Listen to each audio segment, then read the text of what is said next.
The live TV, सच सबसे आगे। नमस्कार, आप देख रहे हैं द लाइव टीवी और मैं हूं आपके साथ मुनमुन रहमान। मणिपुर के हालातों पर गोदी मीडिया की जमकर थू-थू हो रही है। वो इसलिए हो रही है क्योंकि गोदी मीडिया ने सही समय पर अपना काम नहीं किया और इस बात में कोई शक नहीं है कि गोदी मीडिया सिर्फ सरकार की चाटुकारिता करने में ही लीन रहता है। मणिपुर के हालातों पर गोदी मीडिया आखिर समय तक चुप्पी बनाए हुई। गोदी मीडिया अगर मणिपुर के हालातों को रिपोर्ट करती, मणिपुर में क्या कुछ हो रहा है, मणिपुर में जिस तरह से तबाही भयानक रूप ले रही है, हालात बद से बदतर हो रहे हैं, अगर मीडिया दिखा देती तो शायद आज तस्वीरें कुछ और होती। लेकिन गोदी मीडिया तो सीमा हैदर और सचिन की मोहब्बत की कहानियां जुटाने में लगी हुई है।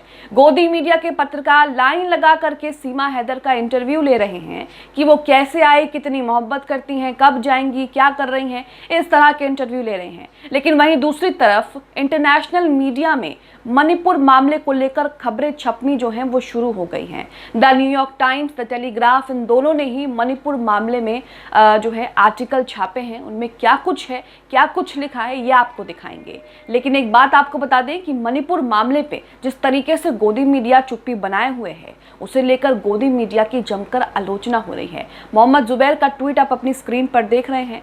मोहम्मद जुबैर ने यहाँ पर सीमा हैदर और सचिन की मोहब्बत की कहानियां जिस तरीके से गोदी मीडिया लगातार इन पर शो कर रही है, उन्हीं शो के कुछ स्क्रीनशॉट यहां पर शेयर किए हैं और लिखा है कि अंतर्राष्ट्रीय मीडिया मणिपुर को कवर कर रहा है, राष्ट्रीय मीडिया सीमा हैदर को कवर करने में व्यस्त है। इन्हें सीमा हैदर से ही कवर करने से मुक्ति नहीं मिल रही है, तो ये मणिपुर के हालातों को क्या दिखाएंगे। वहीं इसी के साथ न्यूयॉर्क टाइम्स का आप अपनी स्क्रीन पर ट्वीट देख रहे हैं। द न्यूयॉर्क टाइम्स ने मणिपुर के हालातों पर चिंता जाहिर करते हुए एक पूरा आर्टिकल लिखा है। मैं आर्टिकल आपको आगे दिखाऊंगी। सबसे पहले आप उनका ट्वीट देख लीजिए। यहाँ पर लिखा है कि भारतीय राज्य मणिपुर में 2 महिलाओं को नग्न घुमाने और उन पर हमला करने वाले वीडियो ने देश को झकझोर कर रख दिया है और जातीय संघर्ष में तनाव और बढ़ गया है, जिसमें 130 से अधिक लोग मारे गए हैं। द न्यूयॉर्क टाइम्स का ये ट्वीट है। इसमें एक आर्टिकल भी द न्यूयॉर्क टाइम्स ने शेयर किया है। मैं आर्टिकल आपको आगे बताऊंगी कि न्यूयॉर्क टाइम्स ने आर्टिकल में आगे क्या लिखा है मणिपुर के हालातों को लेकर, और जिस तरीके से लगातार सरकार इसे लेकर ढील दे रही थी, नज़रअंदाज कर रही थी, उसे लेकर क्या लिखा है। इसी के साथ द टेलीग्राफ का भी पोस्ट मैं आपको दिखा रही हूँ। द टेलीग्राफ ने फ्रंट पेज पर एक तस्वीर यहाँ पर छापी है, जिसे देखकर आप अंदाजा लगा लेंगे कि ये किसकी तरफ इशारा है। तो द टेलीग्राफ की इस फ्रंट पेज पर आप देख सकते हैं कि बहुत सारे मगरमच्छ आपको दिखाई देंगे और यहाँ पर लिखा है इन्होंने कि 56 इंच के मगरमच्छ को 79 दिन लग गए रोने में। अब ये किसकी तरफ इशारा है ये बताने की ज़रूरत नहीं है। द टेलीग्राफ ने इशारों ही इशारों में बहुत बड़ी बात कह दी है। यहाँ पर मणिपुर के हालातों पर किस तरीके से लगातार जो है मोदी चुप्पी बनाए हुए थे और उसी पर यहाँ पर कटाक्ष करने की कोशिश की गई है।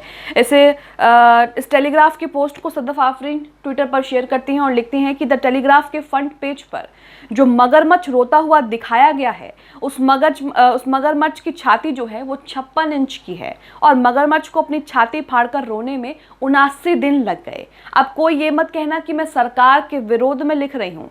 आप द टेलीग्राफ के ये अखबार को देख लीजिए। तो टेलीग्राफ का ये अखबार जो है वो बातों ही बातों में बहुत कुछ कह रहा है।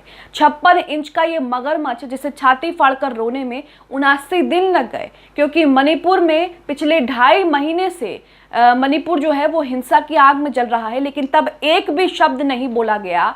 और अब किस तरीके से जो है मुझे पीड़ा हो रही है और सभ्य समाज में ये सारी चीज़ें नहीं होनी चाहिए, इस तरह के बयान दिए जा रहे हैं। हालांकि कार्रवाई इस पर होनी चाहिए ताकि ऐसा कोई सपने में भी ना करने की सोच सके। इसी के साथ द न्यूयॉर्क टाइम्स का क्या आर्टिकल है, उन्होंने क्या कुछ लिखा है मणिपुर के मामले में, ये आपको बताते हैं। आप अपनी स्क्रीन पर द न्यूयॉर्क टाइम्स की आर्टिकल की ये हेडलाइन देख रहे हैं। इसमें लिखा है कि भारत में यौन उत्पीड़न का वीडियो वायरल, जातीय संघर्ष पर फिर से ध्यान। तो मणिपुर में 2 महिलाओं का जिस तरीके से वीडियो सोशल मीडिया पर वायरल हुआ, उन्हें बिना कपड़ों के परेड कराया गया, ये वीडियो वाकई दिल को परेशान करने वाला और दिमाग को ख़राब कर देने वाला है, खून खौला देने वाला है। लेकिन उसके बावजूद भी किस तरह से गोदी मीडिया इस पर अपनी चुप्पी लगातार बनाए हुए है और कुछ CNN जैसी न्यूज़ एजेंसी इसे लेकर लगातार फर्जी ट्वीट कर रही हैं। तो यहाँ आप देख सकते हैं कि गोदी मीडिया का क्या हाल है।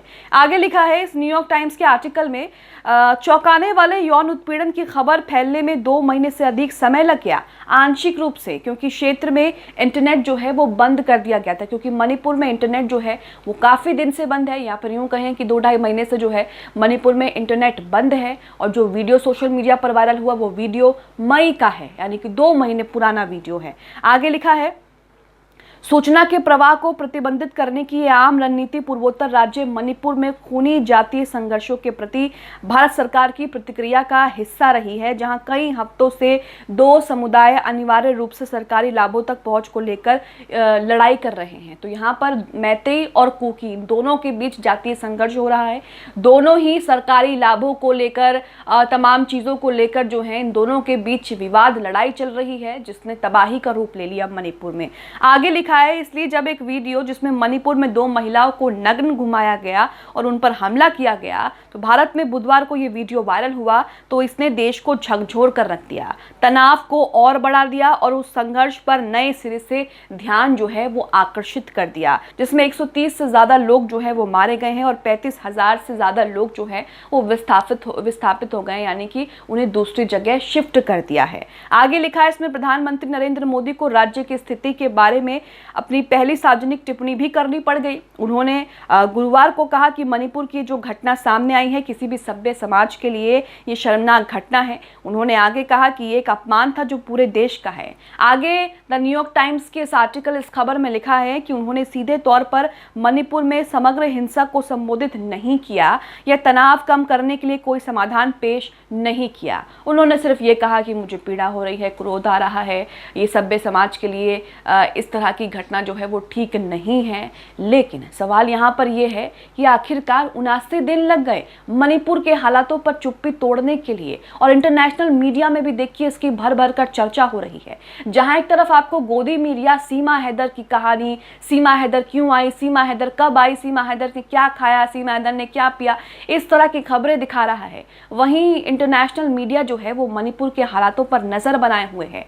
और अब जिस तरीके से इंसानियत को शर्मसार करने वाला वीडियो मणिपुर से जो वायरल हुआ है उस पर भी मोदी सरकार की, बीजेपी की जो है वो जमकर खिंचाई भी हो रही है। इंटरनेशनल मीडिया उस पर जमकर कड़ी नज़र बनाए हुए है और किस तरीके से अपनी प्रतिक्रिया भी दे रहा है। इसी के साथ कुछ और स्क्रीनशॉट आप अपनी स्क्रीन पर देख रहे होंगे, ये गोदी मीडिया के चैनल्स के स्क्रीनशॉट हैं। इसमें ज़्यादातर, या फिर यूँ कहें कि सारे ही स्क्रीनशॉट सीमा हैदर पर हैं। सीमा हैदर क्या करती हैं, सीमा हैदर की कहानी, सीमा हैदर की सचिन की मोहब्बत, इस तरह की खबरें जो हैं वो गोदी मीडिया लगातार आपको सुबह से शाम तक दिखा रहा है। बाकायदा उनके इंटरव्यू आपको दिखा रहा है, उनकी जीवनी आपको दिखा रहा है। इस तरह से चीज़ें जो है वो गोदी मीडिया दिखा रहा है। लेकिन मणिपुर में महिलाओं की सुरक्षा अब एक बड़ा सवाल बन चुकी है। इस पर गोदी मीडिया की कोई पत्रकार, कोई भी एंकर, कोई भी एंकरनी सरकार से सवाल नहीं पूछ रहा है। आप इस खबर को लेकर क्या सोचते हैं? जिस तरह एक तरफ तो